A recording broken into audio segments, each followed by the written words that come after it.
Assalamualaikum warahmatullahi wabarakatuh. Saya Panji Sahfitra NIM 2402035 dari Prodi Agroteknologi di Institut Teknologi Perkebunan Pelalawan Indonesia. Video ini membahas materi jaringan tumbuhan yang diampu oleh Ibu Salmiati M. Pedel, PhD. Jaringan merupakan kumpulan sel yang memiliki bentuk dan fungsi yang sama. Rahman, 2007. Jaringan merupakan sekumpulan beberapa jenis sel yang melakukan fungsi tertentu. Imaningtyas dan Yosa, 2016. Jaringan dapat diartikan sebagai sel atau sekelompok sel yang membelah, sehingga menghasilkan jumlah sel yang secara kolektif dirujuk sebagai jaringan. Zrocool, 2016. 1. Menjelaskan perbedaan jaringan muda, meristem, dan jaringan dewasa. 2. Menjelaskan macam-macam jaringan meristem. 3.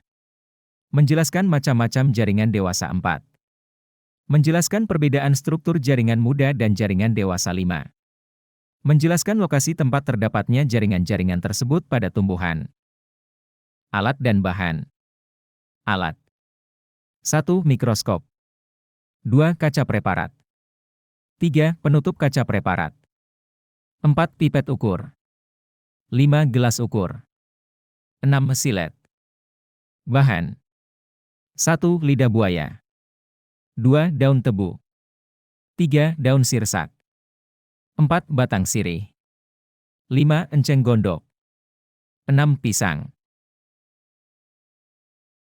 1. Iris tipis bahan yang ingin diteliti. 2. Letakkan hasil irisan di kaca preparat dan teteskan air, kemudian tutup dengan penutup kaca preparat. 3. Letakkan kaca preparat di mikroskop dan sesuaikan agar hasilnya jelas. 1. Daun tebu. 2. Pisang. 3. Enceng gondok. 4. Daun sirsak. 5. Batang sirih. 6. Lidah buaya. Pembahasan pengamatan jaringan pada daun sirsak, daun tebu, lidah buaya, batang sirih, enceng gondok, dan pisang menunjukkan adanya variasi struktur jaringan yang berfungsi mendukung kebutuhan spesifik setiap tumbuhan. Daun sirsak dan tebu memiliki kutikula tebal dan berkas pengangkut yang efisien untuk fotosintesis dan transportasi air, sedangkan lidah buaya menunjukkan adaptasi penyimpanan air dalam jaringan parenchymnya untuk bertahan di lingkungan kering. Batang sirih dan pisang memiliki jaringan parenchym dan berkas pengangkut yang berperan dalam penyimpanan dan distribusi nutrisi, sementara enceng gondok memiliki aerenchyme yang berfungsi untuk membantu tumbuhan mengapung di air.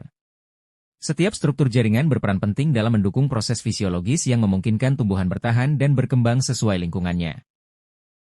Pada setiap tumbuhan yang diamati, jaringan-jaringan memiliki struktur dan fungsi yang disesuaikan dengan lingkungan tempat tumbuhan tersebut hidup.